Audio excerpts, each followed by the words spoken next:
Hello बच्चों, कैसे हो तुम लोग? आई होप बहुत मजे में होगे और चैप्टर को बहुत अच्छे से समझ रहे होगे। और अब हम आगे इस चैप्टर को कंटिन्यू करेंगे, तो फटाफट से स्टार्ट करते हैं। So now our next topic is discount. अब ये डिस्काउंट क्या होता है? बहुत जगह हमने सुना होगा, ऑनलाइन स्टोर्स पे स्पेशली हम जब ऑनलाइन शॉपिंग कर रहे होते हैं तो हमें दिखता है कि यार यहाँ पे ये ऑफर चल रहा है, यहाँ पे इतना डिस्काउंट चल रहा है। सो अगर किसी शॉप के बाहर आपको लिखा हुआ मिलता है 30% ऑफ, तो इस 30% ऑफ का क्या मतलब है? 30% ऑफ का मतलब है कि शॉपकीपर कह रहा है जब आप हमारी शॉप में आओगे, जो भी आपको प्राइस दिख रहा होगा, विलिंगली हम उसका 30% कम आपको देंगे। जैसे फॉर एग्जाम्पल, आप शॉप में गए, आपको एक टॉप पसंद आया जो कि था 1000 का, पर क्योंकि शॉप पे लिखा है 30% ऑफ, तो वो टॉप हमें कितने का पड़ेगा? क्या हम 1000 में से 30 माइनस कर दे? नहीं, 30% ऑफ है, कहीं पे भी ये नहीं लिखा कि 30 रुपीज कम करेंगे, तो हमें 30% निकालना पड़ेगा। आप 30% किसका निकालोगे? भाई जो टॉप हमें पसंद है 1000 रुपए का, उसका 30% निकालो। सो 1000 रुपीज का 30% निकालेंगे, ये हमारा हो जाएगा, ये कैंसिल हो गया, 3 1 जा 3 और ये आ गया 300। इसका मतलब 1000 रुपीज के टॉप पे वो आपको 300 ऑफ देंगे, मतलब वो आपको कितने का पड़ेगा? 700 का। इसको बोलते हैं हम डिस्काउंट। ठीक है, सो 1000 रुपीज की चीज पे अगर हम 30% ऑफ लेंगे तो वो हमें कितने का मिलेगा? 700 का। क्या यहाँ तक समझ में आ गया? ये चीज हमेशा ध्यान रखना, जैसे जब आप आगे क्वेश्चंस करोगे ना, तो ये गड़बड़ नहीं करना कि 1000 में से 30% माइनस कर दो, ये नहीं करना। इस केस में हम जब ऐसे लिखेंगे तो हम क्या कर रहे हैं? हम तो 1000 में से माइनस कर रहे हैं 0.3, ये तो गलत है, ये तो नहीं करना ना हमें।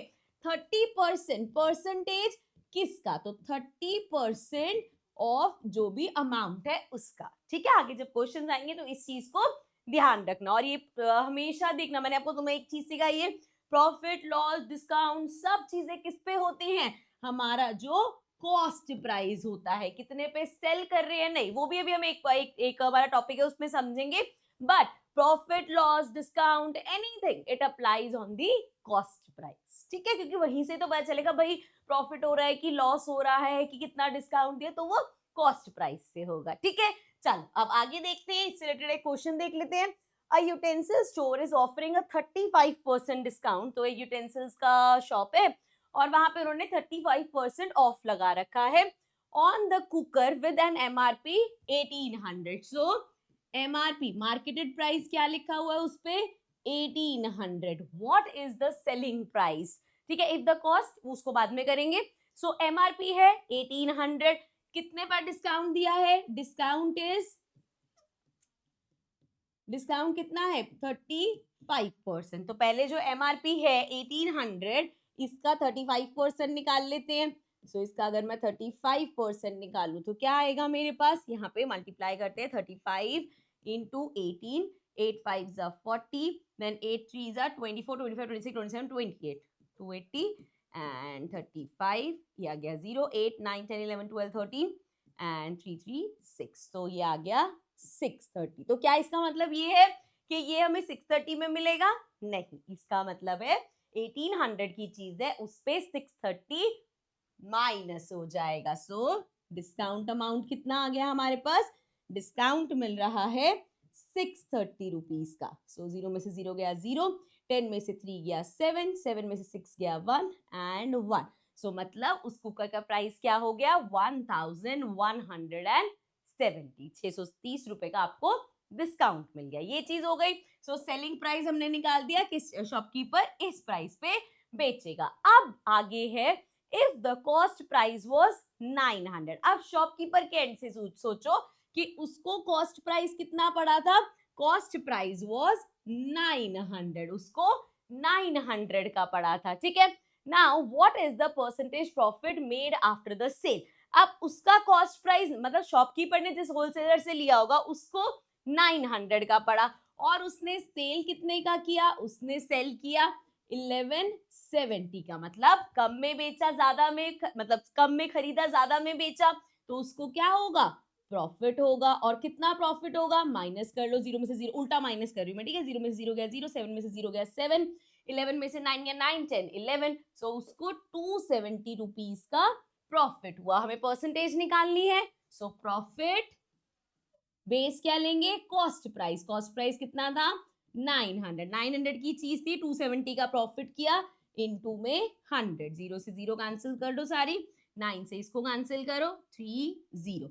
सो मतलब 30% प्रॉफिट। तो इस पूरी सिचुएशन में यहाँ पे ये है कि उसने 35% डिस्काउंट दिया, तब भी 30% प्रॉफिट कमाया, क्योंकि उसने अपनी 900 रुपए, ऐसा बहुत होता है मॉल्स में, हम देखते हैं ना कि यार भैया ज़ारा पे तो 50% ऑफ लगा हुआ है, और बहुत बार हम नोटिस करेंगे कि यार 4000 का आर्टिकल होता है, उसको एमआरपी 8000 लिख देते हैं। अब 8000 पे आपको 4000 का डिस्काउंट मिल रहा है, तो आपको क्या पड़ा, तो 4000 का है। तो बहुत बार ऐसा होता है कि कहीं स्टोर पे अगर बहुत बड़ा डिस्काउंट लगा हुआ है, तो वो जान के प्राइजेस बढ़ा देते हैं, क्योंकि अपना लॉस तो कोई भी नहीं कराएगा। जैसे आप यहाँ देख सकते हो कि भैया उसका था कितने का, 900 रुपए की चीज उसने ऑलरेडी 1800 लिखी हुई थी, 3 गुना लिख रखी थी, उस पे 35% डिस्काउंट दिया, तब भी उसने प्रॉफिट कमा लिया। ठीक है, तो ध्यान रखना प्रॉफिट लॉस, ये एक चीज याद रखनी, जैसे मैंने अभी बताया प्रॉफिट लॉस सब हम कॉस्ट प्राइस पे करते हैं, डिस्काउंट वगैरह किस पे लगेगा, एमआरपी पे, जो भी वहां मार्केटेड प्राइस दे रखा होगा। ठीक है, वो समझ में आएगा, कॉस्ट प्राइस पे डिस्काउंट देने का कोई फायदा ही नहीं। आप जब भी क्वेश्चन करें ना, ये देखो कि अभी आप कस्टमर की तरह सोच रहे हो। जब हम ये डिस्काउंट वाला पार्ट करें तो भैया 1800 की चीज है, 630 ऑफ, ये तो ये हम कस्टमर की तरह सोचे थे। जब उन्होंने कॉस्ट प्राइस बना दिया तो हम शॉपकीपर की तरह सोचने लगे कि मैंने इतने में खरीदा, मैं आगे इतने में बेच रहा हूँ। ठीक है, तो ये पर्सपेक्टिव का चेंज करते रहोगे तो क्वेश्चंस में कुछ भी रटने वाला नहीं रहेगा। ठीक है, चलो अब आगे देखते हैं, नेक्स्ट देखते हैं। So now we have our next topic, gross profit और नेट प्रॉफिट। अब ये दो, अभी तक तो हम एक ही प्रॉफिट पढ़ रहे थे, यार इतना प्रॉफिट हुआ इतना लॉस हुआ, लेकिन ये ग्रॉस प्रॉफिट क्या है, नेट प्रॉफिट क्या है। जैसे एक शॉपकीपर है, हमने देखा कि भैया उसने ऐसे समझते हैं, जो लाइक एग्जांपल लेके समझते हैं, ज्यादा अच्छे से समझ आएगा, कि उसने 50,000 का सामान लिया, ठीक है, और उस 50,000 के सामान को, मतलब ये उसका कॉस्ट प्राइस था, तो 50,000 का सामान लिया, तो आगे उसने जाके इस सामान को 70,000 में बेच दिया, मतलब 50,000 का उसका कॉस्ट प्राइस था, सेलिंग प्राइस उसका 70,000। सो यहाँ से हम देख सकते हैं 20,000 का उसको क्या हुआ, प्रॉफिट हुआ। ठीक है, ये हम मान लेते हैं उसका एक महीने का। ठीक है, अब भाई हम तो यहाँ पे बोल देते हैं कि भैया इतने का सामान लिया, इतने का बेच दिया, इतने का प्रॉफिट हुआ। ये जो प्रॉफिट है ये हमारा ग्रॉस प्रॉफिट होता है। ये हमारा कौन सा प्रॉफिट होता है, ग्रॉस प्रॉफिट। तो नेट प्रॉफिट में क्या होता है, अब भाई जब उसने इतना सामान लिया, उसको रखा भी होगा कहीं, हो सकता है कुछ एम्प्लॉयज भी रखे हो, मतलब इन चीजों पे कुछ खर्चे भी हुए होंगे। तो जब यहाँ तो हम सिर्फ सामान का देखें कि 50,000 का सामान 70,000 में बेचा, 20,000 का प्रॉफिट हो गया, लेकिन वो कह रहे मैंने रेंट पे एक जगह ले रखी है जहां मैं सारा अपना सामान रखता हूँ, तो उसका रेंट भी तो निकालूंगा, और मैंने एक बंदा रखा हुआ है जो सामान को ट्रांसफर करता है, या सामान लाने आने का किराया लगता है, तो हम मान लेते हैं कि उसको भैया महीने का एक्सपेंसेस जो है उसके वो है 10,000। ठीक है, 10,000 उसके एक्सपेंसेस है, खर्चे हैं। तो अगर उसने यहाँ पे 20,000 का प्रॉफिट कमाया, जब हम इस 20,000 में से उसके सभी एक्सपेंसेस क्या माइनस कर रहे हैं, उसके सभी एक्सपेंसेस माइनस कर देंगे, सो हमें क्या मिलेगा, अब जो हमें ये मिला है ये हो गया नेट प्रॉफिट। तो क्या देखा हमने, ग्रॉस प्रॉफिट हुआ मार्केट में जब आपने सामान जितने में खरीदा, जितने में बेचा, उस हिसाब से। लेकिन नेट प्रॉफिट निकलता है जब आप ग्रॉस प्रॉफिट में से अपने सभी एक्सपेंसेस को हटा देते हो, तब जो फाइनल अमाउंट है वो आपका नेट प्रॉफिट है। ठीक है, समझ में आ गया। चलो अब आगे एक एग्जांपल देखते हैं इसी का ही। Suppose Kishan Lal achieved a sales of 80,000 last month. तो भैया उन्होंने सेल करी, कितने की सेल हुई, 80,000 की। ठीक है, 80,000 की सेल्स करी। Out of this the amount he spend on buying these goods he sold last month was 48,000। अब उसने ये सामान खरीदा कितने का था, 48,000 का, तो उसका कॉस्ट प्राइस था 48,000, सेल करा उसने 80,000 पे। सो हमें यहाँ पे दिख रहा है कि उसको प्रॉफिट हुआ होगा, क्योंकि कम में खरीद के ज्यादा में बेचा, तो 32,000 का उसको प्रॉफिट हुआ। देखो 48,000 की चीज 80,000 में बेची है, माइनस कर लो 32,000, तो इतने का हुआ प्रॉफिट। लेकिन after deducting the other expenses he incurred such as transport लगा, एम्प्लॉइज की सैलरी, इलेक्ट्रिसिटी का बिल एटसेट्रा अमाउंटिंग टू 8,000। अब उसके जो एक्सपेंसेस थे, जो उसने एक्सपेंसेस करे वो कितने थे, 8,000 उसके एक्सपेंस हुए। सो मतलब नेट प्रॉफिट उसको कितना हुआ, अगर हम ये 8,000 भी इसमें से माइनस कर देते हैं तो जो बचा हुआ 24,000 है, this is his net profit, final profit उसको ये हुआ है। ठीक है, सो यहाँ पहले जो हमने प्रॉफिट निकाला था वो उसका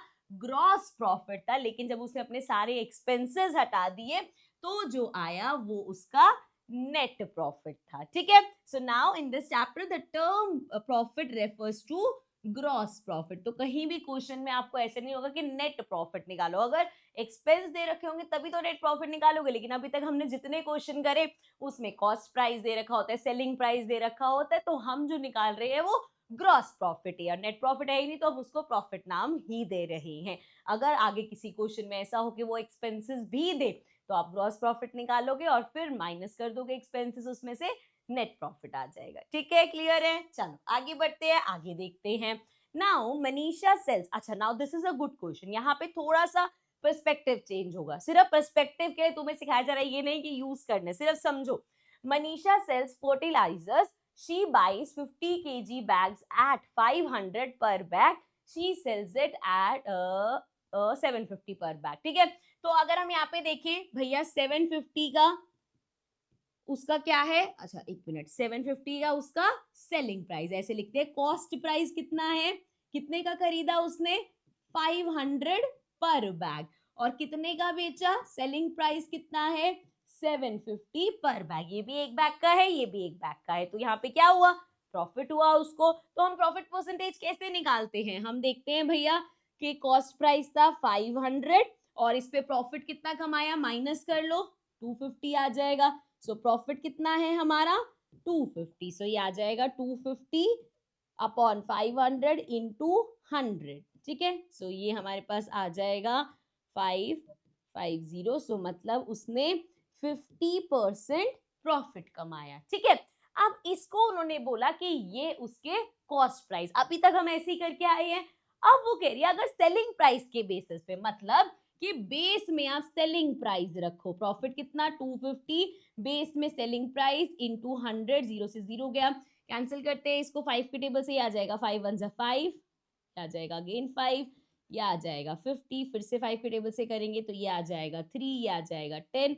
सो हमारे पास आ गया 100 अपॉन 3, मतलब 33.33 चलता जाएगा। सो यहाँ पे सेलिंग प्राइस के बेस पे 33% प्रॉफिट हुआ और कॉस्ट प्राइस के बेस पे 50%। हम कैसे निकालते हैं, हमेशा कॉस्ट प्राइस के बेसिस पे, लेकिन सेलिंग प्राइस के बेस पे निकालने से क्या फायदा होगा, देखो इस चीज को आप ध्यान से पढ़ना। जब हम कॉस्ट प्राइस के बेसिस, जो हम पूरे चैप्टर में करते हो और आगे भी करेंगे कॉस्ट प्राइस के बेसिस पे, उसमें क्या होता है, जो पैसा मैंने लगाया उसके कंपैरिजन में कितना प्रॉफिट हुआ। भाई मैंने आज 50,000 रुपए का सामान खरीदा है, उसको मैंने 1 लाख में बेचा, तो मैंने 50% कमाया, या मैं कह सकती हूँ 50,000 की इनकम करी मैंने। ठीक है, यहाँ पे मैंने इतना कमाया उस पे। अब देखो यहाँ पे क्या हुआ, ये हमने देखा भाई मैंने इतना पैसा लगाया और मैंने इतना कमाया, ये अभी तक सब जगह करते हैं, प्रॉफिट का यही तरीका है।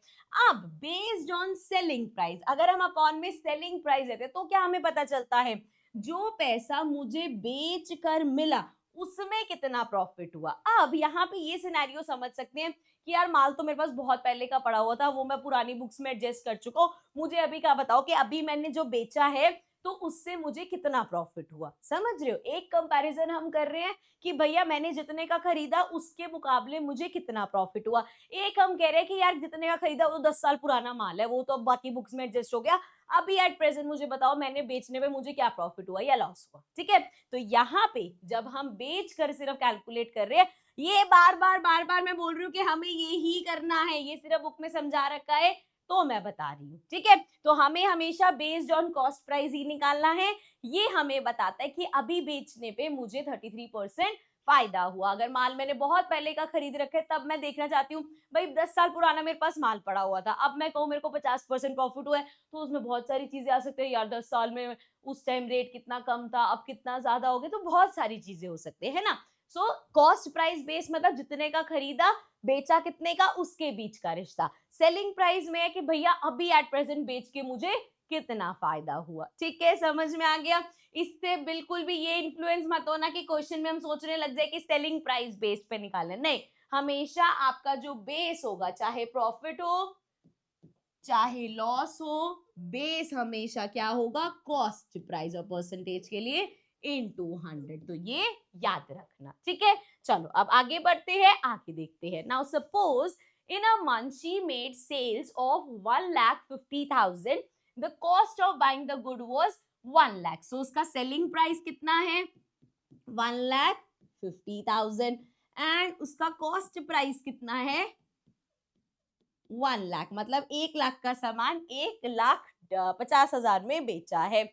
So the gross profit is 50,000। तो उसका प्रॉफिट कितना हुआ, साफ साफ दिख ही रहा है भैया। अगर 1.5 लाख की चीज, 1 लाख की चीज 1.5 लाख में बेची है तो 50,000 का आपने पूरा पूरा प्रॉफिट किया है, आपका ग्रॉस प्रॉफिट हुआ। अब बोला गया है the monthly expense amounted to 5,000। अब उसके, लेकिन भैया ये सब करने में उसके कुछ खर्चे भी हुए, तो एक्सपेंसेस कितने हैं उसके, 5,000। सो अभी आप देख तो रहे हो कि भैया 50,000 कमाया, लेकिन उसमें से एक्सपेंसेस भी माइनस होंगे। सो अगर हम इस प्रॉफिट में से माइनस कर दे सारे एक्सपेंसेस, प्रॉफिट कितने का था, 50,000 का, सो 50,000 में से 5,000 के एक्सपेंसेस हटा दिए, सो ये आ गया 45,000। अभी 45,000 क्या है, उसका नेट प्रॉफिट, ये फाइनल प्रॉफिट हुआ है आपको। ऑल्सो अगर हम देखें तो out of monthly revenue 1,50,000 the net profit percentages, net profit percentage कितना होगा, नेट प्रॉफिट परसेंटेज कैसे निकालेंगे, नेट प्रॉफिट कितना है 45,000 अपॉन में बेस क्या रहेगा हमारा, cost price which is 1 lakh and into 100 कर देंगे क्योंकि परसेंटेज निकालना है। सो ये सारे कैंसिल कर लो, 1 2 3 1 2 3 पूरा ही हट गया। सो मतलब 45% कंपनी ने कमाया। देखने में लगेगा कि यार यहाँ पे उन्होंने 50,000 बेचा तो 50%, भैया 1 लाख की चीज थी 1.5 लाख में उन्होंने बेचे, कंपनी ने 50% प्रॉफिट किया, लेकिन एक्चुअल में उसके एक्सपेंसेस वगैरह सब लगे तो 45% प्रॉफिट कमाया है। ठीक है, क्लियर है, समझ में आ गया। चलो अब आगे देखते हैं, नेक्स्ट देखते हैं। सो नाउ नेक्स्ट हमारा टॉपिक है टैक्सेस। अब टैक्सेस क्या होता है, आपने बहुत जगह सुना होगा, कभी कभी ऐसा होता है कि हम जैसे कुछ शॉपिंग पे गए हैं और जब उसका प्राइस बताते हैं तो वो बोलते हैं इंक्लूसिव ऑफ टैक्स, मतलब आपको जो हम जैसे अगर 1,000 रुपए बढ़ा रहे हैं तो इसमें टैक्स इंक्लूडेड है। टैक्स बेसिकली होता है जब भी हम कोई सेल परचेज करते हैं तो कुछ पार्ट हम गवर्नमेंट को देते हैं, उसको टैक्स बोलते हैं। ठीक है, अब कुछ प्रोडक्ट होते हैं इंक्लूसिव ऑफ टैक्स कि भैया 1,000 रुपए की चीज है मैम टैक्स इंक्लूड है। कुछ जगह होगा कि आप वो आपको बोलेंगे कि मैम 10,000 की चीज है प्लस जीएसटी लेंगे, मतलब जीएसटी इज 18%, कि 10,000 का तो आपका चीज का अमाउंट है, उस पे 10,000 का ही 18% हम और लेंगे। समझ में आया। तो इस तरीके से होता है, जैसे यहाँ पे एक बिल दे रखा है, अब इस बिल में जीएसटी वगैरह सब इंक्लूडेड है। ठीक है, अब मान लो इसके दो तरीके हो सकते हैं कि जब ये बिल जनरेट हुआ होगा ना, आप बल्ब लेने गए, ठीक है, आपने सीएफएल बल्ब लिए, अब उन्होंने बोला आपको कि 150 रुपए का एक बल्ब है, ठीक है, पर जीएसटी अलग लगेगा। 150 का एक बल्ब है, आप बता दो कितने लेने हैं, जीएसटी हम अलग लगाएंगे। ठीक है, तो अब भैया एक बल्ब अगर आपका 150 रुपीज का है, आपने बोला मुझे कितने चाहिए, 3 बल्ब चाहिए। जब भी एक से ज्यादा चीज पे जाते हैं मल्टीप्लाई करते हैं, सो 3 0 0, 3 5 15, 3 1 3 4, सो टोटल प्राइस आपका कितना हुआ 450। कायदे से आप कहोगे ठीक है भैया 150 रुपए का एक है, आप हमें 450 रुपए लो और दे दो, लेकिन उसने कहा नहीं भाई साहब आपको इस पे 18% जीएसटी और देना है। तो 18% कैसे निकालेंगे, 450 का 18% अगर हम फाइंड करेंगे, सो वो क्या आएगा, 0 से 0 कैंसिल कर दो, ये 9 हो जाएगा, ये 2 हो जाएगा एंड ये हमारा 2 से कैंसिल करेंगे 9 आ जाएगा, 9 9 जा 81। सो 81 रुपीज और इस बिल में ऐड हो जाएंगे, मतलब ये जो हमारा टैक्स है प्लस 81 कर दो, ये आ गया 0 8 9 10 11 12 13 एंड 4 5 530। तो फाइनल बिल आपका कितना बना 531, सॉरी भाई सॉरी ये हम 1 के सिर्फ खा गए बीच में, सो 0 प्लस 1 ये 1 आ गया, सो 531 का टोटल बिल आया। तो जो ये 81 रुपीज हमने एक्स्ट्रा दिया है ये है टैक्स, ठीक है। अब यहाँ पे आप सोचोगे तो इन्होंने क्या किया है, उसी 18% को 9% CGST कर लिख दिया और 9% SGST लिख दिया। आपको बस ये समझना है कि भैया क्या है हमारा इतना 18% एक्स्ट्रा टैक्स गया है। अब यहीं पे ही हो सकता है कि आपको वो बोलते कि भैया 3 बल्ब जो है साढ़े मतलब 530 रुपए के आपको पड़ेंगे, GST इसमें इंक्लूडेड है, तो आपको बिल बना के दे देते वो 531 का, एंड इसी तरीके से अपना GST कर लेते हैं एडजस्ट, ठीक है, समझ में आया। सो यहाँ पे एक क्वेश्चन था, चेक कर लेते हैं क्या क्वेश्चन है हमारे पास। Check if the calculations are correct in the bill shown, तो हमने देख लिया सेम ही है हमारा आंसर, इनका आंसर सेम ही आया था, तो कैलकुलेशन एकदम सही है। अब आगे देखते हैं फिगर इट आउट। तो now figure it out, page number 19 20 पे हमारे पास ये फिगर इट आउट है। सबसे पहला क्वेश्चन है, if a shopkeeper buys a geometry box for 75 rupees and sells it for 110 rupees, what is his profit margin with respect to the cost? चलो अब हमें यहाँ पे क्या बताना है बेटा, कितने का खरीदा, उसने खुद खरीदा, उसका कॉस्ट प्राइस कितना था 75 रुपीज, एंड उसने सेल कितने पे किया, सेलिंग प्राइस क्या था 110, सो ज्यादा में बेचा मतलब प्रॉफिट हुआ। अब प्रॉफिट कितने का हुआ होगा, प्रॉफिट के लिए हम क्या करते हैं, सेलिंग प्राइस में से इसको माइनस कर दो, सो 110 में से 75 माइनस करेंगे, 10 में से 5 गया 5, 10 में से 7 गया 3, सो ये आ गया 35 रुपीज। हमसे परसेंटेज पूछा है, प्रॉफिट मार्जिन का है 35 रुपीज हुआ है, एंड परसेंटेज अगर हम उसकी निकालें तो जितना प्रॉफिट अपॉन में कॉस्ट प्राइस कितना है 75 इंटू में 100, तो इसको करते हैं, ये हो जाएगा 5 के टेबल से, 5 1 जा 5, ये आ जाएगा हमारे पास 25 15 आ गया यहाँ पे, एंड ये आ गया 20, फर्दर इसको अगेन 5 से करते हैं, ये आ जाएगा 3, ये आ जाएगा 7, 7 2 जा 14, सो ये आ गया 140 अपॉन में 3, सो 3 4 जा 12, देखो ओरली करने की प्रैक्टिस करना, ठीक है, 3 4 जा 12, बचा 13 14 2 बचे, ठीक है, 20 बन गया। 20 से छोटा क्या आता है इस पे, 6 पे करेंगे तो हमारे पास आएगा 18, है ना, बचा हमारे पास 2, फिर ये 20 हो जाएगा, फिर 6 से करोगे 18, फिर 20 हो जाएगा, तो ये चलता जाएगा, सो हम कह सकते हैं 46.67% ऐसे कह देना, ठीक है, क्लियर है, समझ में आ गया। चलो नेक्स्ट क्वेश्चन देखते हैं। I am a carpenter and I make chairs, the cost of material for a chair is 475, so 475 rupees लगते हैं उसके चेयर बनाने में, ठीक है, ये उसका कॉस्ट प्राइस हो गया, and I want to have a profit margin of 50%, वो इस पे कितना कमाना चाहता है 50% वो प्रॉफिट कमाना चाहता है, at what price should I sell, तो वो पूछ रहा है भाई मैं इस चीज को कितने रुपए में बेचूं, तो यहाँ पे हमें क्या करना पड़ेगा, जो उसका कॉस्ट प्राइस है पहले निकालते हैं, उसे प्रॉफिट करना कितने रुपए का है, सो 475 का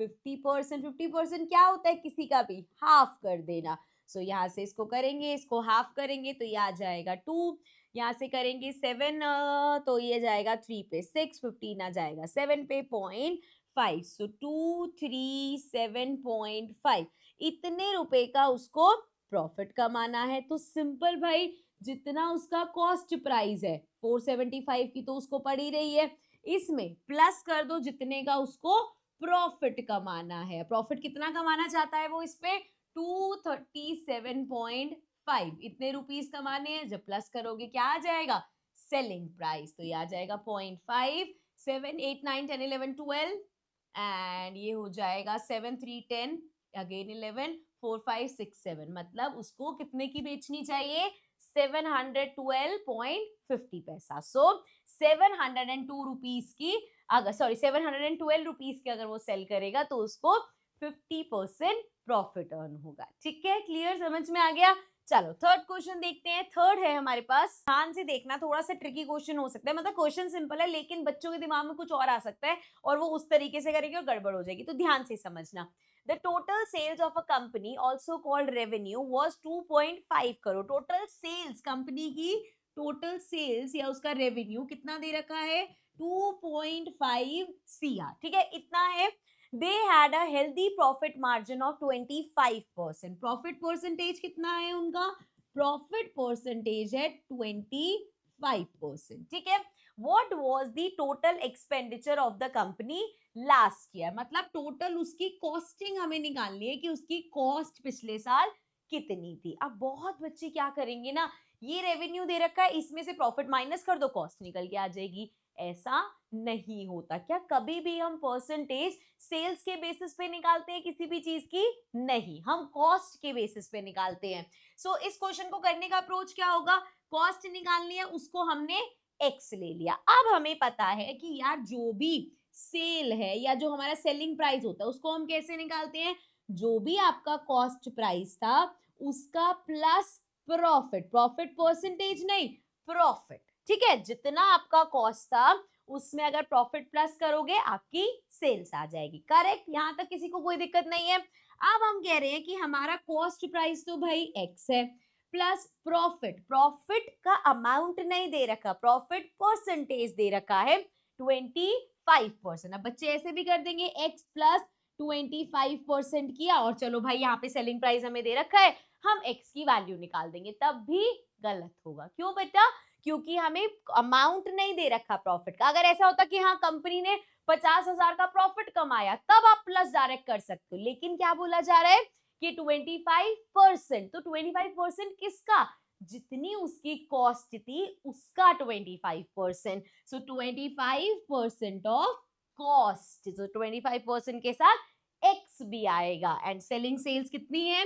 2.5 करोड़। ठीक है, तो ये करोड़ मान लेना। 2 पॉइंट कैलकुलेशन सिंपल हो, इतनी सारी जीरो लगाएंगे तो बड़ा कंफ्यूजन हो जाएगा। सो 2.5 लिख दिया मैंने। ठीक है, सो ये हमारे पास हो जाएगा, यहाँ पे करेंगे, ये आ जाएगा 100, ये हो गया 100x प्लस 25x एंड ये हो जाएगा 125x अपॉन में 100 और यहाँ पे क्या है 2.5। ठीक है, याद रखना है 2.5 करोड़ है। सो यहाँ पे इधर भेजेंगे अगर हम 100 तो ये हो जाएगा 2.5 इंटू 100 एंड अपॉन में 125 मल्टीप्लाई, इधर आके 125 इस तरीके से आ जाएगा इक्वल्स टू एक्स। अब देखो 5 के टेबल से, अच्छा यहाँ पे अगर हम जीरो देखो, यहाँ पे एक जीरो कट कर सकते हैं। बेसिकली क्या होगा, जीरो हटाओगे नीचे लगाओगे फिर कट हो जाएगी, वो बेकार। 100 से मल्टीप्लाई हो रहा है तो एक जीरो कम कर सकते हैं। हम इसको 5 से कट करेंगे तो ये आ जाएगा 5, इसको करेंगे तो ये आ जाएगा 5 2 ज़ा 10 एंड 5 5 ज़ा 25, देन अगेन 5 से करेंगे ये हो जाएगा 5, ये पूरा कट जाएगा, फिर से करेंगे ये आ जाएगा 2। सो हमारे पास x की वैल्यू क्या आई? 2.5 करोड़ था। सो देयरफॉर 2CR हमारा क्या होगा? कॉस्ट होगा। समझ में आई ये चीज? यहाँ पे सिर्फ गलती जो आप कर सकते हो वो ये कर सकते हो कि प्रॉफिट जो है, हम सोचे कि यार सेल्स में से 25% माइनस कर दो, हमारे पास कॉस्ट आ जाएगा। लेकिन हमेशा, मैंने बताया था आपको पहले भी, प्रॉफिट लॉसेस हमेशा कॉस्ट पे निकाले जाते हैं, ना कि सेल्स पे। ठीक है, और एक गड़बड़ हो सकती है, जैसे जब हम यहाँ पे कैलकुलेशन करने लगेंगे, सो आप ऐसे सोच सकते हो कि यार यहाँ तक तो देखो सब सेम कर लोगे, और फिर यहाँ पे हो सकता है कि ये लिया मैंने 2.5 इक्वल्स टू, यहाँ पे अगर मैं कर दूं इसको 0.25 लिख सकती हूँ मैं, राइट? सो ये हो जाएगा 1.25x, और फिर अगर मैं x की वैल्यू निकालती हूँ, आप ऐसे कर सकते हो, लेकिन 2.50 लिख लेना। पहली बात तो ये 2.5 करोड़ है, या तो सारी जीरोस लगाना या फिर 2.50 लिख लेना, क्योंकि आप नीचे बड़ा वो नंबर ला रहे हो, ज्यादा डिजिट्स का नंबर ला रहे हो। इससे क्या होगा, आपका जीरो से जीरो कैंसिल हो जाएगा, फिर जब आप इसको कट करोगे 125 का डबल 250 होता है, तो आपको 2 मिल जाएगा। ठीक है, लेकिन अगर आपने 2.5 रखा और यहाँ पे 1.25 रख लिया, ज्यादा डिजिट्स रख ली, तो डेसिमल वगैरह हटा के आपका आंसर गलत हो जाएगा। ठीक है, तो ध्यान रखना, वैसे तो ऐसे कर लो ज्यादा अच्छा है, कोई गड़बड़ के चांस रहेंगे ही नहीं। ठीक है, so this was the end of this part. इसके आगे का जो भी हमारा चैप्टर बचा है उसको कंटिन्यू करते हैं अगले पार्ट में। सो मैं आप लोगों से मिलूंगी अब नेक्स्ट पार्ट में। Bye bye for now.